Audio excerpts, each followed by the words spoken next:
오늘 마지막으로 라우디게아 교회에 관한 말씀으로 소아시아 7교회 말씀을 마치고 또 다음 주부터는 또 다른 말씀으로 준비해서 또 나누도록 하겠습니다. 자, 소아시아의 7교회 중에 마지막 교회 라우디게아 교회 계시록 3장 14절부터 22절의 말씀이죠.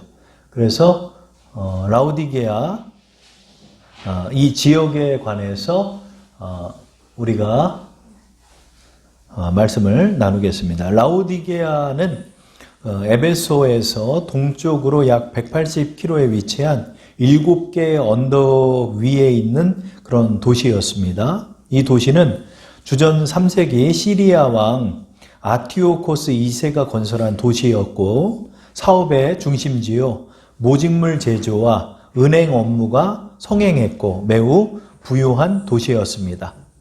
주 60년 대지진으로 이 도시가 크게 파괴되었을 때 도시 재건을 위해서 로마가 국고금을 지원하려 했으나 이를 거절할 만큼 경제력이 풍부한 도시였습니다.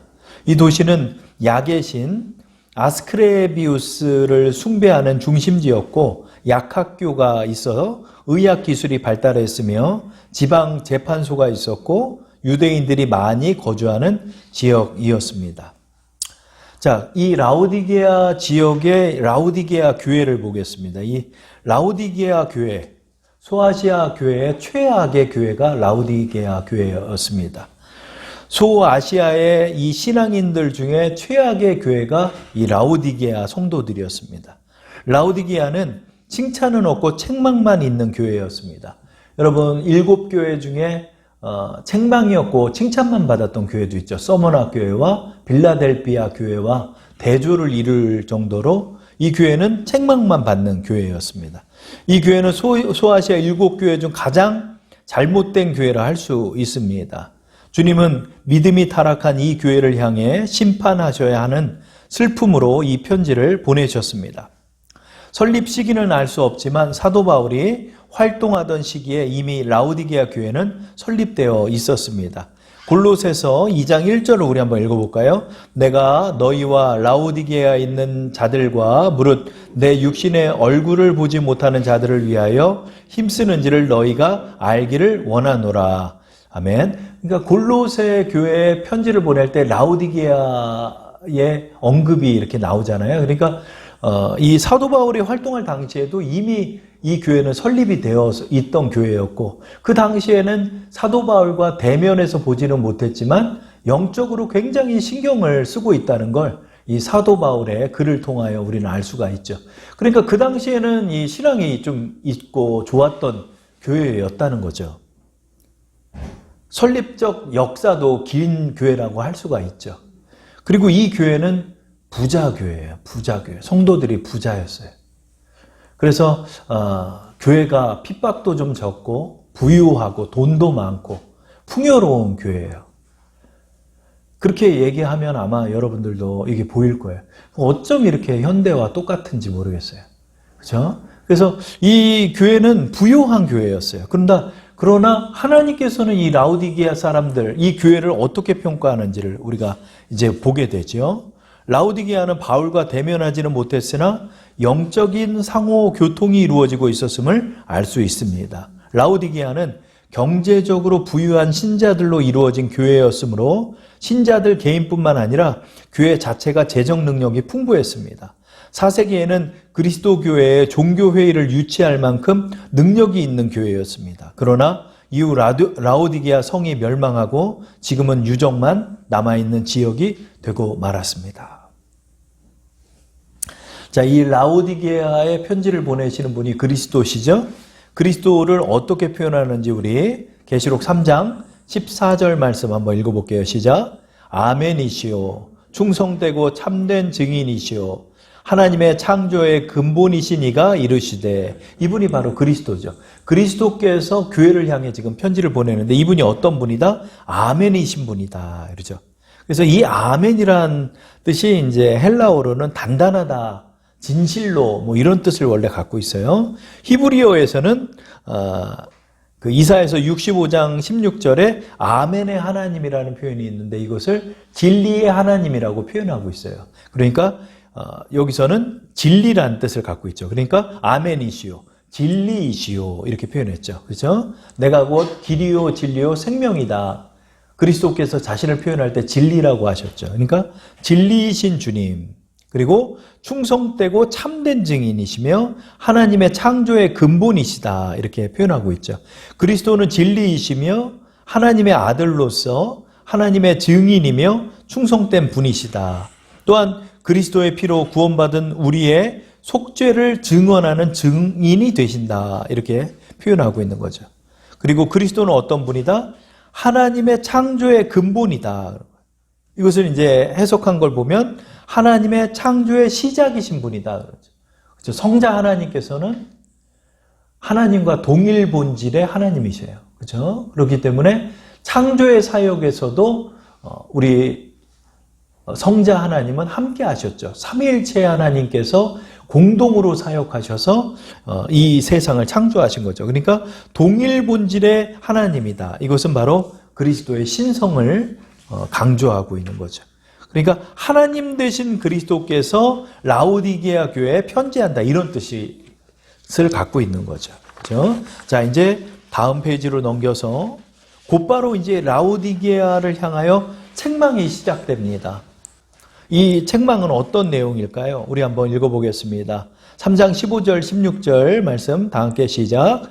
내가 내 행위를 아노니 내가 차지도 아니하고 뜨겁지도 아니하도다. 내가 차든지 뜨겁든지 하기를 원하노라. 내가 이같이 미지근하여 뜨겁지도 아니하고 차지도 아니하니 내 입에서 너를 토하여 버리리라. 아멘. 이제 이 사도 요한이 글을 썼잖아요. 이 글을 쓸 때 이 라오디게아의 상황에 이 성도들이 이해하기 쉽게 표현을 해준 거예요. 여기서 이제 차갑지도 뜨겁지도 않다. 그러니까 이게 이제 물을 마시는 것이 연상이 되잖아요. 이게 왜 이런 표현을 쓰셨냐면은 이 라오디게아가 이 물 사정이 좋지가 않아서 이게 석회질이 많았어요, 물이. 그래가지고 이 물을 못 먹어요. 그 이스라엘의 그 물들을 잘 못 먹어요. 그리고 우리 장로님도 저 사우디 가셨다가 저 맹장 걸리셨잖아요. 석회질 물들이 많아가지고 이 돌가루 물들이 많아요. 그래서 라오디게아에서 물을 못 먹어서 이 인근에 있는 그 골로새하고 히에라폴리 지역에서 한 16km 떨어진 곳에 수로를 마련해서 그 물을 끌어다가 그 냉수를 끌어다가 라오디게아 사람들이 물을 먹었대요. 그런데 이게 멀다 보니까 물이 이렇게 오다 보면 그쪽에서 냉수로 이제 물이 내려와도 오다가 이제 이 물이 식어버리는 거예요. 그러니까 이 물이 미직지근하면서 물 맛이 배려버린대요. 그래서 이 사람들이 이걸 먹다가 토하기도 하고 물을 먹지를 못해서 이 라오디게아 사람들이 물로 고생을 많이 했대요.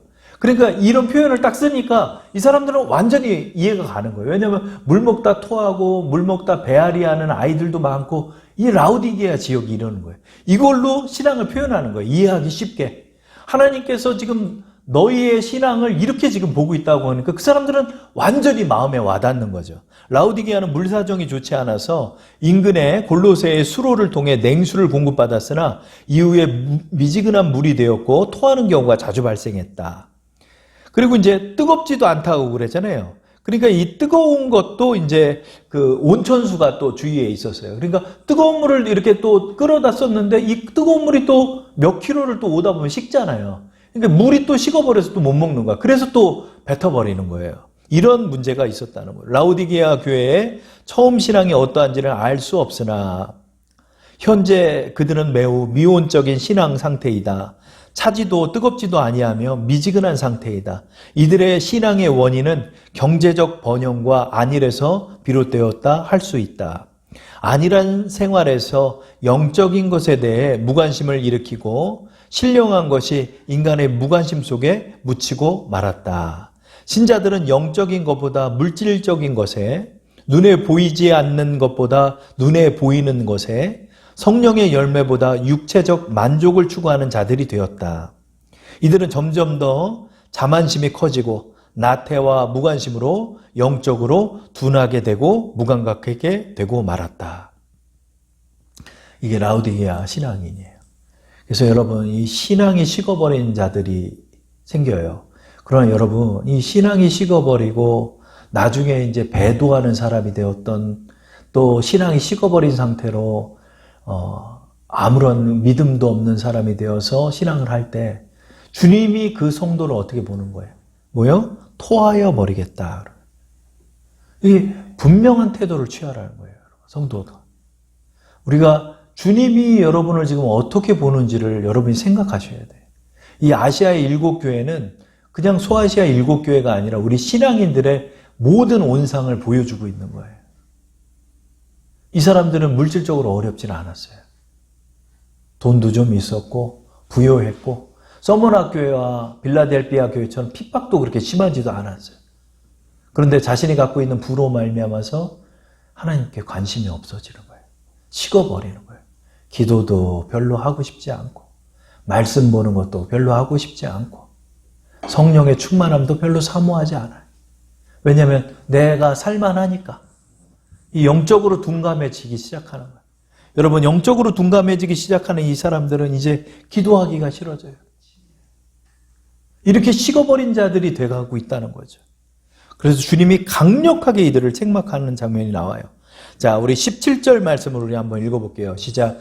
내가 말하기를 나는 부자라 부요하여 부족한 것이 없다 하나 내 곤고한 것과 가련한 것과 가난한 것과 눈먼 것과 벌거벗은 것을 알지 못하는도다. 아멘.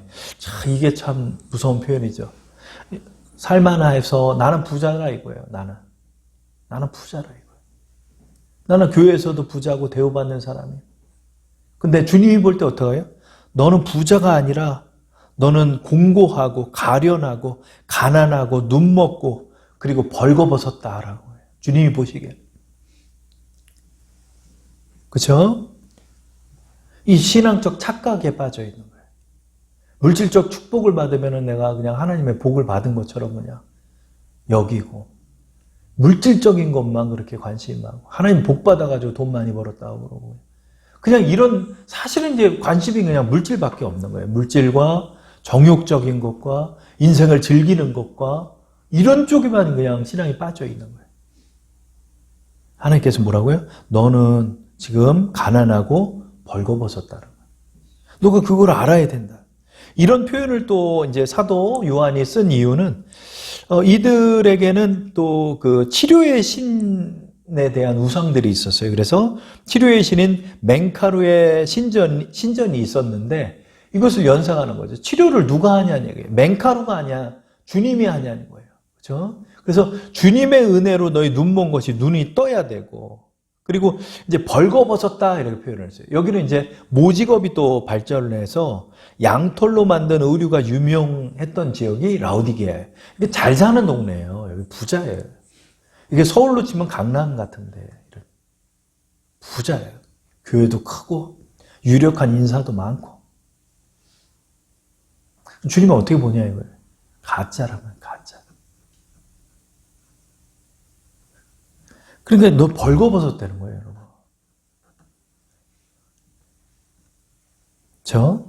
이 사람들이 또 입고 오는 이 옷들이 얼마나 번쩍번쩍 빛나고 좋은 옷들을 입은 거예요, 이 사람들이. 그러니까 너 그 옷 입고 있지만 너는 신앙적으로 지금 벌거벗었다라고 주님 지적하는 거예요. 여기 양털이나 모직들이 발전했기 때문에 그 당시의 의류는 지금으로 따지면 명품을 입고 있는 거죠. 근데 주님이 보기엔 뭐라고요? 너 벌거벗은 자다. 이런 책망을 하는 거예요. 그러니까 주님께서 영적 진단을 하시면 여러분 그 영적 진단이 가장 정확한 거예요. 주님이 지금 이렇게 크게 책망하는 거예요. 뭐요? 내가 너를 토하여 버리겠다. 자, 이들에게 이제 주님께서 길을 제시해요. 그러니까 이들을 버린다는 뜻이 아니에요. 버리는 것이 아니라 사랑하기 때문에 징계하는 거예요. 그렇기 때문에 이것을 잘 깨달아야 되는 거예요. 자, 우리 계시록 3장 18절에서 20절 권면의 말씀으로 한번 읽어볼게요. 시작. 내가 너를 권하노니 내게서 불로 연단한 금을 사서 부요하게 하고 흰옷을 사서 입어 벌거벗은 수치를 보이지 않게 하고 안약을 사서 눈을 발라 보게 하라. 물은 내가 사랑하는 자를 책망하며 징계하노니 그러므로 내가 열심을 내라. 회개하라. 볼지어다 내가 문 밖에 서서 두드리노니 누구든지 내 음성을 듣고 문을 열면 내가 그에게로 들어가 그와 더불어 먹고 그는 나와 더불어 먹으리라. 아멘. 주님이 이제 권면하는 거예요. 지금 이런 신앙에 빠졌을 때요. 이 신앙의 매너리즘에 빠질 수가 있어요, 여러분. 신앙의 매너리즘에 빠질 수가 있고 사실은 별로 열정도 안 나고 또 부흥회를 한다고 그래도 그냥 뜨뜻미지근하고 내가 왜 이렇게 돼버렸는지 내 마음이 왜 이렇게 미지근해져 버렸는지 만약에 이런 것들을 여러분이 이제 성령으로 지적을 받고 한다면 이제 어떻게 해야 된다? 신앙이 이제 회복돼야 된다는 거예요. 신앙이 회복돼야 돼요. 교회 올 때 교회가 설레였고 성경을 볼 때 말씀이 살아서 운동력이 있었고 찬양을 드릴 때 하나님의 임재를 경험했고 기도의 문을 열 때 주님이 내 곁에 가까이 계신 것을 느꼈고 주님의 이름을 들을 때마다 그 십자가의 사랑을 들을 때마다 내 마음이 울컥했고 내가 그렇게 뜨거웠고 내가 그렇게 기도하고 싶었고 내가 그렇게 말씀 보고 싶었고 내가 그렇게 찬양하고 싶었던 그때 그 신앙의 상태로 우리가 회복돼야 된다는. 어떻게 해라? 내게서 불로 연단한 금을 사서 부요하게 해라. 연단이 필요하다. 그래서 여러분 우리의 신앙의 회복에 여러분 하나님께서 연단을 주시는 거예요. 근데 어떤 연단? 불로 연단하네요. 불로 연단. 이거는 여러분 용광로에 들어간다는 뜻이에요. 용광로. 그렇죠? 용광로에 들어가는 금이 어떻게 되죠? 불순물이 싹 사라지고 순금이 나오는 거예요, 여러분. 그래서 여러분 우리가 연단을 받습니다. 이 연단들이 참 어렵고 아프고 쓰려요. 그러나 그 연단 속에서 조개에서 진주가 나오는 것처럼 여러분 우리의 신앙도 하나님께서 우리에게 적절한 연단을 주시는 거예요. 사람이 감당할 시험 밖에는 너희가 당한 것이 없나니. 그렇죠? 우리가 감당할 수 있기 때문에 하나님께서 연단의 자리로 세우시는 거예요. 어떻게? 우리를 부요하게 하기 위해서. 우리의 영혼을 부요케 하시기 위해서. 그리고 벌거벗은 우리의 이것이 예수 그리스도의 의를 입은 흰옷을 입게 하기 위해서 하나님께서는 우리에게 연단을 주신다는 거예요. 그리고 그리스도의 의를 주시고 영적 각성을 주신다는 거죠. 그렇죠? 우리가 이렇게 신앙에 회복되고자 부던히도 이 길을 향해 걸어가야 돼요, 여러분. 세상으로 자꾸 나가면 안 되고 신앙으로 다시 회복하려면 여러분 기도에 참석해야 되고 부흥에 나가고 다시금 기도하려 하고 그게 안 되면 금식이라도 하고 하면서 여러분 기도하고 나갈 때 여러분의 신앙이 회복되는 거예요. 성령의 은혜가 임해야 회복이 되는 거예요. 이걸 다시 회복해야 돼요. 근데 문제는 뭐냐면 관심이 없어요. 관심이 없어요. 관심이 없어요. 예수님이 이 땅에 오실 때도 여러분 헤롯이 서기관과 제사장들을 불러다가 예수님이 어디서 태어난대냐 물어봐요. 베들레헴에서 태어난답니다. 그래요. 근데 저는 거기서 의아한 게 뭐냐면 그렇게 얘기를 들었던 종교 지도자들이 동방박사를 따라 나선 놈들이 한 명도 없어. 그 율법을 그렇게 지킨다는 사람, 그 맨날 제사 드린다는 사람들이 내가 유대의 왕을 찾아왔다라고 별을 쫓아가고 있는 동방박사를 같이 찾아 나서는 놈이 한 놈도 없어요. 종교인이라고 하는 자들이. 그게 왜일까 그랬어요. 관심이 없는 거예요. 10년을 복음을 전했는데 거듭나지가 않아. 이게 퀘스천이었어요, 제가. 왜 거듭나지가 않을까? 왜 15년을 기도해도 왜 주님께 안 올까? 근데 이 라우디게아를 준비하면서 알았어요. 관심이 없는 거예요. 관심이 없어요. 그런 쪽에 관심이 없어요. 나를 위해 누가 죽으러 왔대도 관심도 없고 하나님이 이 땅에 말구에 왔대도 아무 감동도 없어요. 도리어 술 한잔하는 게 더 즐겁고 세상의 쾌락이 더 즐거운 거예요. 이게 단물 빠지려면 더 기다려야 되는구나. 여러분, 내 상태가요, 여러분. 이렇게 돼버렸다면 이거보다 더 비극적인 게 없는 거예요, 여러분. 그렇죠? 그래 어떻게 해야 된다? 신앙이 회복돼야 된다는 거예요. 신앙의 회복의 길로 나가야 한다. 그러려면 이제 어떻게 해야 한다?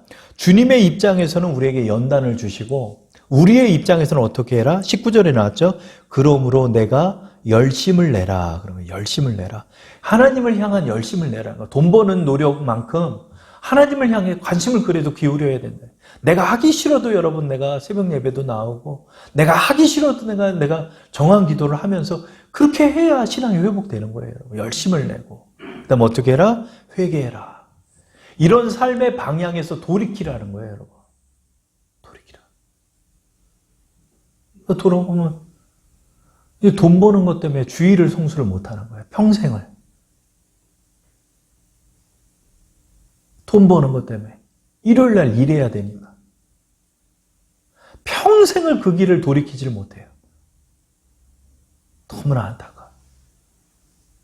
그리고 나중에 이 사람이 주님의 최종 판결에서 이렇게 판결을 받는 거예요. 내가 너를 토하여 버리겠다. 이게 여러분 라우디게아는 정말 무서운 말이에요. 여러분. 신앙인이라 이름하였지만 당신은 신앙인이 아니라는 거예요. 여러분 이것을 우리가 각성해야 하는 것입니다. 내가 열심을 내라. 회개하라. 회개는 여러분 결단해야지 돌이키는 거예요. 여러분. 결단해야 되는 거예요. 결단. 우리 장로님도 처음에 이제 우리가 개척을 했을 때도 제일 이제 걱정이 되는 게 뭐냐면 이제 공사를 맡기 때문에 공사를 맡다 보면 처음에 초창기에 공사를 맡으면 이게 목요일날 공사를 맡으면 이게 스트레이트로 이어서 가는 거지 이게 하루 출근 안 하고 하는 문제가 아니잖아요. 이게. 그러면 목요일날 일을 맡아서 5일짜리 일을 맡으면 주일이 걸리는 거예요. 목, 금, 토, 일 이렇게 되니까. 같이 기도하면서 의논했어요. 결단할 문제입니다. 이거. 결단할 문제입니다. 그래 일을 했더니 일요일 날만 걸리는 거야. 꼭 걸리는 거야. 꼭 일을 해도 꼭 토요일 날 걸리고 금요일 날 걸리는 거야. 제가 그걸 조마조마하면서 기도를 했어요. 같이 기도를 하는 거예요. 하나님 월요일 화요일 날 일이 걸리게 해주세요. 근데 어디 일이 그래요? 꼭 일이 걸려도 금요일 날 토요일 날 돼요. 장로님 결단하신 거예요. 결단해서 이거 사장님 3일짜리 일인데 우리 저 가게 문 닫는 건 금, 토, 일이에요. 저 그 일 못 맡습니다. 그 일 다른 분에게 주십시오. 손해가 막심했죠. 그래도 이건 결단할 문제더라고요. 내가 주일은 내가 목숨 걸고 성수하겠습니다. 그렇게 결단하고 나갔어요. 70이 넘은 분이 장로님처럼 이렇게 일하는 사람이 없어요. 하나님께서 그 일들을 다 채워주시는 거예요. 여러분 결단하면 하나님께서 상을 주시는 거예요. 여러분. 우리는 결단하는 거예요. 내 삶의 방향이 잘못됐으면 내가 돌이켜야 되는 거예요. 그럴 때 하나님께서 은혜 주세요. 여러분 이게 믿음의 세계예요. 이게 하나님 일요일 날 안 걸리게 해주세요가 아니더라고요. 일요일 날 안 걸리는 게 아니라 내가 일요일이 걸린다면 난 그 일 못합니다. 내가 이게 연봉 얼마짜리라도 내가 이거 못합니다. 근데 주님을 위해서 내가 이걸 지켜야 됩니다. 이럴 문제라는 거예요. 열심을 내라 회개하라. 그리고 그 유명한 우리 3장 20절 말씀을 우리 주님이 약속하시죠. 우리 한번 읽어볼까요? 볼지어다 내가 문 밖에 서서 두드리노니 누구든지 내 음성을 듣고 문을 열면 내가 그에게로 들어가 그와 더불어 먹고 그는 나와 더불어 먹으리라. 아멘. 여러분 우리 이 말씀 얼마나 많이 들었어요. 근데 이 말씀이 라오디게아를 향해 할 줄은 난 생각도 못했어.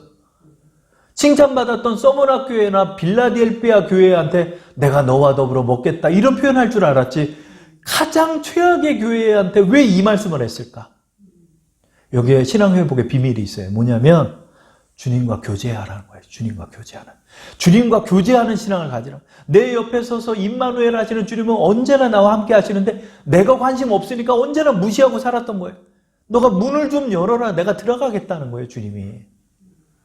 여러분 신앙회복의 은혜가 뭐냐면요. 주님과 교제하는 신앙을 걸으라는 거예요. 여러분 인생길 걸 때 누구 의지하겠어요? 여러분. 주님 의지하시라. 내가 문 밖에 서 있다. 그런 거예요. 내가 문 밖에 서 있다. 그러니까 문을 열면 내가 들어가겠다. 그래서 너와 더불어 영원히 먹고 마시며 함께하리라. 이게 임마누엘의 약속이에요. 근데 문제는 뭐다? 내가 문을 열면 문을 열면. 그동안 내가 세상에 정신 팔려서 주님을 무시하고 살았다는 거예요. 그럼 우리 이거 버려야 돼요. 이거 버리고 주님과 교제해야 돼요. 주님만 의지하고.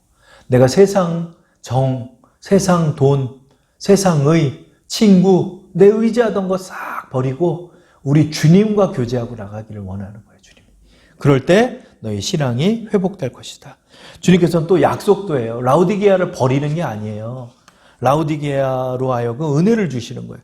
약속도 하고 계시죠. 21절, 22절 우리 한번 합독하겠습니다. 이기는 그에게는 내가 내 보좌에 함께 앉게 하여 주기를 내가 이기고 아버지 보좌에 함께 앉은 것과 같이 하리라. 귀 있는 자는 성령이 교회들에게 하시는 말씀을 들을지어다. 아멘. 그렇죠? 이기는 자에게, 이기는 자. 여러분, 이 신앙의 싸움은 이기는 싸움인 거예요. 이기고 지는 싸움이에요. 이거는 내가 죽고 사는 문제예요. 이거 반드시 이겨야 되는 거예요. 그렇기 때문에 이기는 자는 뭐예요? 내 보좌에 같이 앉겠다 그런 거예요. 그렇죠? 여러분, 우리의 최후의 승리가 뭘까요? 최후의 승리가 구원이에요. 여러분, 주님께 복 받아서 이 세상에 돈 많이 버는 게 아니라 주님께서 내 보좌에 앉게 하겠다는 거예요. 눈에 보이지 않는 것들이 우리의 상급이라는 거예요. 그러니까 우리가 이 최후의 승리를 향해 걸어요. 근데 사실은 이 말도 별로 관심이 없어. 하늘에 너에게 구원을 주겠다. 이게 얼마나 놀라운 약속인지를 몰라. 어두워져 있기 때문에. 근데 이것이 최후의 약속이라는 거예요, 여러분. 생명책에 우리의 이름이 지워지지 아니하고 주님과 함께 영원 복락의 길을 향하여 걷는 그 길, 그게 우리의 복이에요, 여러분. 그래서 주님이 이런 약속하죠. 이기는 그에게는 내 보좌에 함께 앉게 하겠다. 그렇죠? 주님도 이기셔서 이 보좌의 자리를 차지하셨던 것처럼 너희도 이긴다면은 이 자리에 앉는다. 그러나 여기는 또 뭐가 포함되어 있죠? 너희가 진다면 이 자리는 너희 게 아니라는 거예요. 여러분, 신앙은요, 이게 싸움이에요. 우리 믿음 지키고 나가야 돼요. 그래서 여러분, 오늘까지 해서 우리가 7교회의 말씀을 통해서 참 은혜를 많이 받고 저도 참 마음에 찔림도 많았고 그랬던 것 같아요. 그래서 우리 작았지만 주님을 사랑했던 빌라델비아 교회, 그렇죠? 또 핍박받고 그 감독들이 화형을 당해 순교하였지만 믿음을 지켰던 서문학 교회처럼 우리가 이 믿음을 귀히 여기고 우리의 신앙이 회복되는 2021년 한 해의 마무리가 되게 해달라고 우리 함께 기도하시면서 2022년에는 주님과 함께 임마누엘 하면서 우리가 주님의 길을 따르는 그런 귀한 백성들 되게 해달라고 이 시간 우리 함께 기도드리겠습니다.